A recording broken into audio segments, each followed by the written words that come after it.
Loins and hams are very similar in how you evaluate them. As we take a look at these loins, we're going to put, again, primary emphasis on trimness and muscling. They're what we would call a cutability class, with the same exception as we would see in hams, which is, do the hams or the loins have a PSE, or pale, soft, and exudative condition?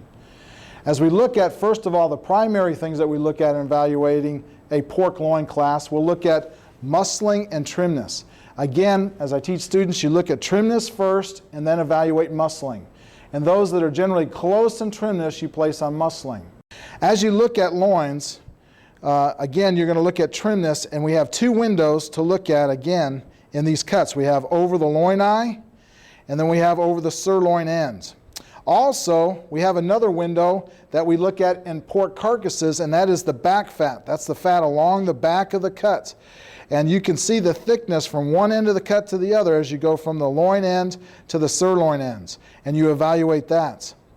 Also, you're going to try to make, and you'll look at the amount of fat over this loin edge as you look at this particular cut. Now, so you're going to look at fat over the loin eye, over the sirloin face, along the back, and over the loin edge. The next factor that you're going to look at is muscling. And you evaluate that first by looking at the size of the loin eye muscle itself. There are many muscles in this face of the cut, the loin end, but the one that really is valuable is the loin eye itself. And so you look at the size of that loin eye. You really don't care that much about the rest of these muscles. They're what I call neutral muscles. You want to know the size of that loin eye. And generally, the bigger the loin eye, the more muscular the cut. Although, you don't want to just look at that. That's the first place you start. Second place you look at is the roundness and the shape that you see over the back of that loin. The loin eye, again, travels from here to here, and how much fat is over that loin. As there's more fat, instead of being round shaped, it becomes more square across the top as you get more fat, because that fat generally will develop in this region of the loin first, or in higher amounts, and therefore it gives it a flat appearance. And so you're going to look at the plumpness or the roundness as you go from this end to this end to evaluate muscling, and then you'll look at the muscularity in the sirloin ends. You'll look at the size of the muscles, as well as the overall meatiness and the amount of seam fat to determine which of these has a meatier sirloin ends.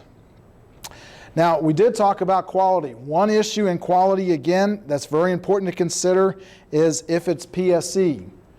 Generally, that's the only real placing decision that you have. If it is PSE, pale, soft, and exudative, pale in color, soft in its appearance, and then exudative or watery, then that cut generally is going to go to the bottom of the class.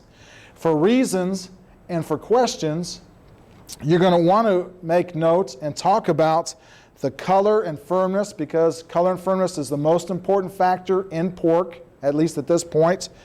Okay, and then second is marbling. You want to talk about all three of those, but you'll talk about color and firmness first. And you want to talk about the color, and in color for pork, we talk about a pinkish red color.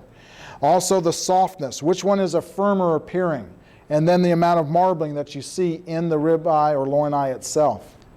You want to evaluate color of lean, firmness, texture, and marbling in both faces, in both the loin eye side as well as in the sirloin face.